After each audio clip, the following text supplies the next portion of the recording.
Une flèche transperce encore ce mur, l'une des traces de l'attaque meurtrière à Kongsberg. Un homme muni d'un arc à flèche a pris pour cible les passants hier peu après 18h, dans un supermarché et plusieurs autres lieux.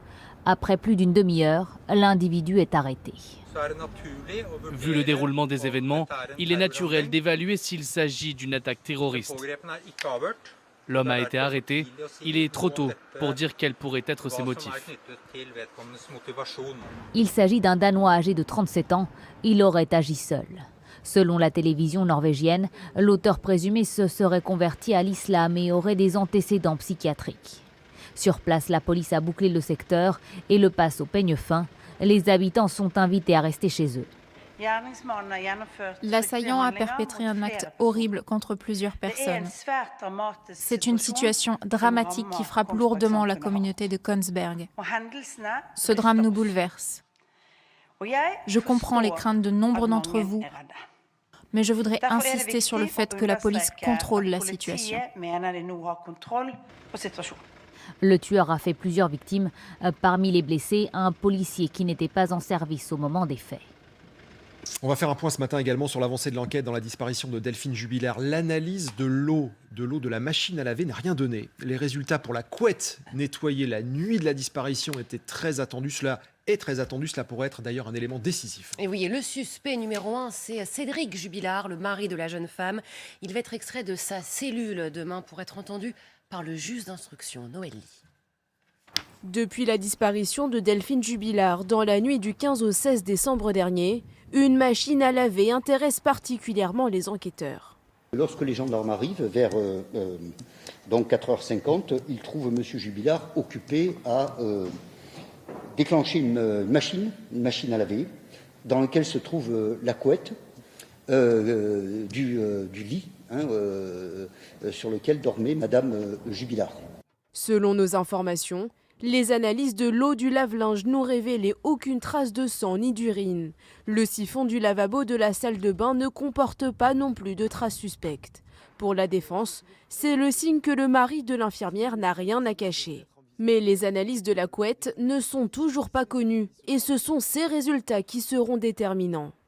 On ne peut pas annoncer que cette couette est un élément à charge alors que cela fait 9 mois qu'on attend. Est-ce que c'est du travail sérieux? Pour moi, la réponse est non.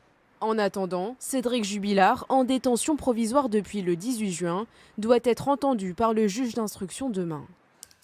Bon, allez, toujours au rayon judiciaire, le lycéen qui a projeté violemment une prof, vous vous en souvenez, dans ce lycée de Comble-la-Ville en Seine-et-Marne, a été condamné à 5 mois de prison avec sursis. Voilà, la peine est tombée. Le sursis implique 140 heures de travaux d'intérêt général et un stage de citoyenneté.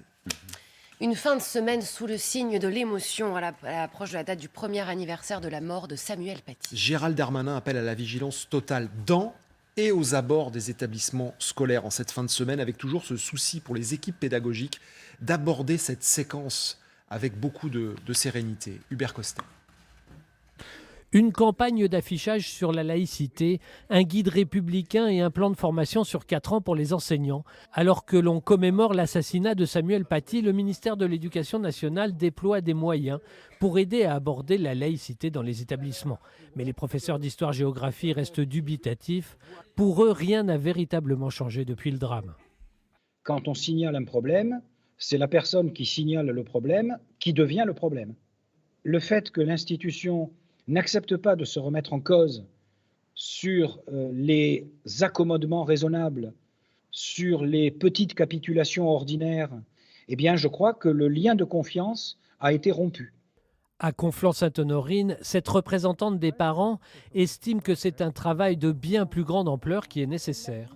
Je pense qu'on doit à la mémoire de Samuel Paty davantage que quelques fleurs. 1 heure par an dans les collèges et les établissements scolaires. On lui doit bien autre chose et c'est de notre responsabilité collective. Demain, les enseignants peuvent organiser un temps de réflexion et d'échange avec les élèves pour cette commémoration. 1 minute de silence peut être organisée, mais rien n'est obligatoire. Voilà, donc cette minute de silence pourra être organisée dans les écoles. Des échanges également sur le thème de la laïcité devraient être mis en place demain. Oui, le tout avec l'appréhension de certains profs que ces moments de recueillement ne soient pas partout respectés. Écoutez le ministre de l'Éducation nationale, Jean-Michel Blanquer, qui appelle au calme. C'est la figure du professeur que l'on doit honorer vendredi et samedi prochain. C'est ce que j'ai demandé et vraiment je souhaite que tout ceci puisse se faire avec le calme mais aussi le consensus qu'impose un tel événement tragique. Et c'est évidemment contre ce qui a causé cet événement que l'on doit travailler. Jean-Michel Blanquer hier. La politique, ça découpe sec à droite. Attaque frontale de Christian Jacob, je vous le disais en titre, envers Édouard Philippe. Il a mis le feu à la France. C'est ce qu'il déclare. Le patron des Républicains ne mâche pas ses mots dans une interview parue hier dans le journal de Figaro, avec en toile de fond la création du parti politique de l'ancien Premier ministre. Ça lui reste en travers de la gorge. Hubert Coster. Les formules sont lapidaires. Le président des Républicains, Christian Jacob, ne mâche pas ses mots dans le Figaro pour s'en prendre à Édouard Philippe. Sur sa gestion notamment.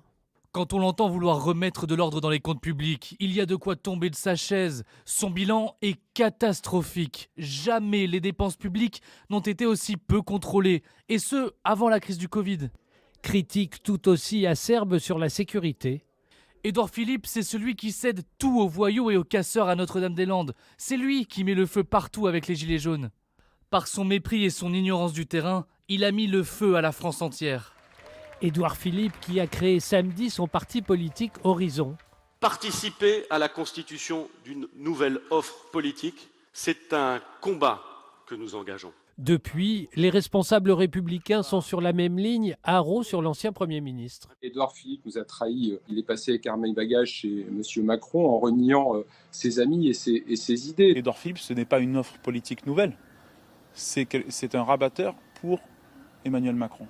Un rabatteur pour le président de la République, mais pas seulement. Le maire du Havre pourrait aussi séduire bon nombre de militants LR. 6h08, on voulait vous parler de cette alerte à la pollution également. Alerte à la pollution aux particules fines aujourd'hui, ça concerne l'Île-de-France. Et oui, un niveau à 10 fois supérieur au seuil limité fixé en France. Le préfet de police de Paris suggère aux automobilistes de réduire leur vitesse de 20 km/h. Ça veut dire rouler à l'arrêt. 6h08, ça fait parler. Les sujets dont vous allez parler aujourd'hui à la machine à café, dès que vous allez arriver au boulot. Benjamin, le nouveau véhicule d'intervention rapide de la gendarmerie nationale. Ça y est, on le connaît. Fini la Mégane, place maintenant à la Renault Alpine. Le contrat est passé, ça ressemble à quoi ? Je vais te faire écouter la petite musique du moteur. 252 chevaux, peut-être. Allume. Oui, on allume le véhicule ou pas ? On l'allume ? On allume le véhicule. Je vous le fais parce que... Vas-y, montre-nous tes talents. Je vais quand même vous la montrer, cette Renault Alpine 110 Pure, 252 chevaux. Il y a 26 véhicules qui vont intégrer, on la voit derrière. Ah, elle est là. 252 chevaux pour traquer donc les infractions à haute vitesse. Alors avec le logo de la gendarmerie, il y a un illustrateur de l'Argus qui a fait une simulation. Voilà, vous allez voir à quoi ça pourrait ressembler. C'est plus, franchement, moi je dis ça a de la gueule. 58 000 €, on ignore le prix négocié, mais ouais, c'est pas mal. Vous avez croisé ça sur la route, ça elle est quand même belle. Alors niveau performance, évidemment, c'est du solide. 0 à 100 km/h en 4 secondes et demie. Voilà, et puis donc vitesse max 250-260 km/h. C'est nécessaire quand vous êtes face à un Go Fast avec un Porsche Cayenne qui va dans ces vitesses-là, c'est nécessaire. C'est marrant parce que c'est un retour aux sources. Je vous ressors une photo de la gendarmerie des années 60. Cruchot. Non, c'est pas Cruchot, mais c'est presque le même. Bah, c'était déjà la Renault Alpine à l'époque qui servait pour les interventions rapides à partir des années 60. Donc c'est donc encore un véhicule made in France, Benjamin, qui a été choisi. C'était pas gagné. Ça paraît logique, là, quand on en parle ce matin, c'était pas gagné l'année dernière. On nous annonce que c'est Seat finalement qui remporte l'appel d'offres. C'était la Seat, voilà, c'est celle-ci, la Seat Leon Cupra du groupe espagnol Seat qui appartient à Volkswagen. Il y a 17 commandes qui ont été passées l'année dernière, puis finalement ils ont dit stop. Alors officiellement parce que c'est trop polluant cette Seat. Il y a aussi les critiques sur le non Made in France qui, voilà, avaient un peu poussé au changement. Du coup, ce sera Made in France vraiment 100% parce que c'est fabriqué où ? C'est fabriqué à Dieppe, en Seine-Maritime, l'usine. Voilà, il y a 1000 Alpines qui sortent chaque année de cette usine. Il y en aura 26 de plus. C'est le Made in France pour la police. Il y a aussi la Peugeot 5008 qui équipe maintenant la police et la gendarmerie. Maintenant aussi l'Alpine pour les bolides. On la trouve belle quand même. Elle est très belle. Elle est belle. On la valide parce elle est très belle, elle est très élégante, elle est très française. Tout à l'heure, je te fais entendre la petite musique du moteur. Promis. On l'attend. On l'attend. Tu nous donneras l'horaire de la musique. On l'adore. On adore cette nouvelle Renault Alpine qui équipera donc nos gendarme. Pascal, Oui. on va parler des impôts parce que c'est d'actualité. Vous avez sans doute reçu votre avis d'imposition en ce qui concerne les impôts locaux, alors que bientôt va se profiler la taxe d'habitation qui est en baisse progressive. Ah oui. Alors, il y a deux choses qui se confrontent. Il y a quand même deux entités. Est-ce qu'on ne prend pas d'un côté pour redonner de l'autre finalement? C'est une vieille recette, c'est une vieille recette fiscale. Je te donne une main, je te reprends de l'autre. Alors, ce qui est certain, ce qu'on sait aujourd'hui, c'est qu'on va, c'est un tout petit peu technique, mais vous allez voir, ça concerne notre vie quotidienne, vers une révision des valeurs locatives. Alors, c'est votre logement, le logement que vous occupez. Ça n'est pas une petite affaire, ça n'est pas une mince affaire, parce qu'on n'a pas révisé les valeurs locatives depuis 1970, pratiquement. Donc, ça fait 50 ans. Qu'est-ce que c'est que la valeur locative? C'est l'assiette de calcul, si vous voulez, c'est la valeur, c'est la géographie de votre bien, la valeur de votre bien, et c'est ce qui sert à déterminer tout à la fois la taxe d'habitation, bon, on va la mettre de côté puisqu'elle va disparaître progressivement, mais aussi la taxe foncière si vous êtes propriétaire, et la taxe d'enlèvement des ordures ménagères. Donc, à ce jour, si vous voulez, pour faire simple, on a un coefficient qui monte tous les ans, c'est un peu comme la marée, qui monte tous les ans de la même façon pour tout le monde. Donc, ça concerne autant les logements. Les logements, ils se sont transformés depuis 1970. Il y en a qui se sont enrichis, si je puis dire, et puis il y en a d'autres qui se sont dégradés. Donc, on a appliqué le même coefficient à tous. Pour dire les choses, là encore, très directement, ça profite plutôt aux gens qui vivent dans un très bon logement.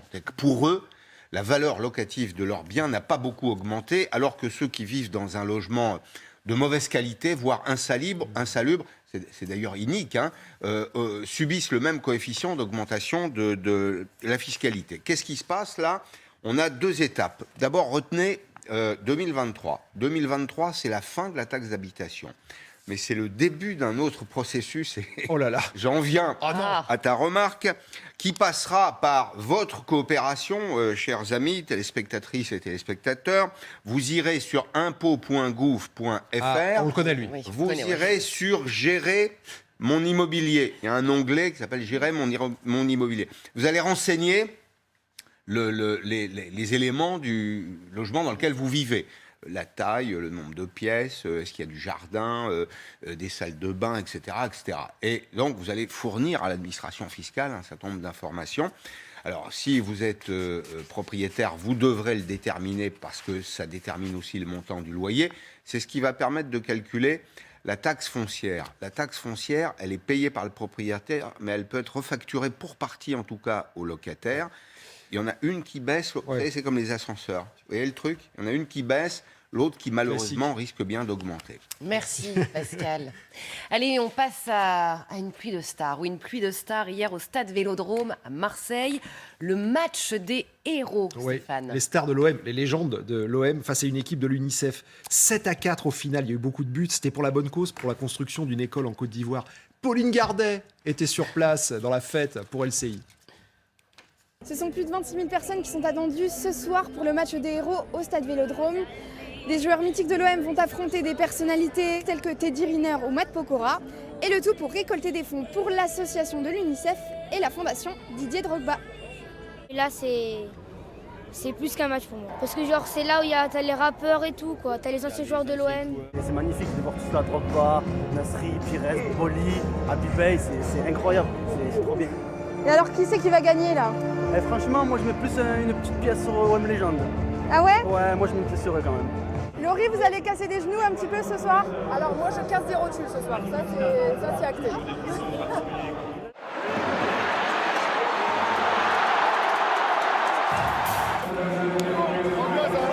Faites du bruit pour tous ces magnifiques joueurs, cette magnifique soirée. Soirée prestigieuse. Et puis bon, après on s'est mis un peu en deuxième mi-temps, on a été un peu plus sérieux, on a poussé un petit peu parce que voilà, chaque but marqué, c'était 1 000 € en plus, donc on allait les chercher. T'as accéléré? On a essayé, surtout marquer le premier but, c'est sûr, de marquer au Vélodrome, c'était quelque chose de particulier. Et madame, qu'est-ce qu'on en dit? On a dit que c'était super, on a passé un très bon moment, de bonne entente, de bonne ambiance. Et voilà, merci la vie de nous offrir des petits moments comme ça fait plaisir. Il y avait un beau plateau, tout cela pour Didier Drogba et l'UNICEF, c'était pour une bonne cause. Donc on a pris beaucoup de plaisir tout simplement. Victoire 7-4 pour l'équipe de l'OM, mais c'est aussi une victoire pour l'UNICEF qui remporte ce soir plus de 10 000 € de dons.